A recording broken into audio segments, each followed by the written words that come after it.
બારાપર Shah steel company સામે ગ્રામજનોનો રોષ, પ્રદૂષણ અને દાદાગીરીના આક્ષેપ, પોલીસ પ્રોટેક્શન હટાવવાની માંગ.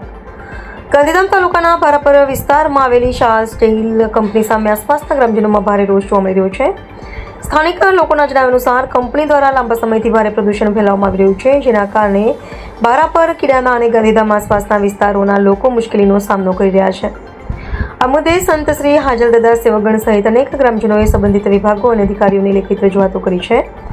ગ્રામજનોના આક્ષેપ મુજબ શાહ સ્ટીલ કંપનીએ ખેડૂતોની પરવાનગી લીધા વગર તેમના ખેતરોમાંથી પાણીની લાઈન નાખી દીધી છે.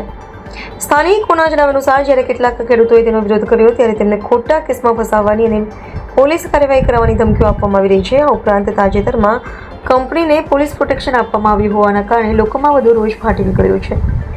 ગ્રામજનોના મત મુજબ ખેડૂતોની જમીનમાં ગેરરીતે પાણીની લાઈન નાખવા છતાં કંપની પોલીસનો ઉપયોગ કરી દાદાગીરી કરી રહી છે અને જે કોઈ પ્રદૂષણ અથવા ગેરરીતિ આચરી રહી છે.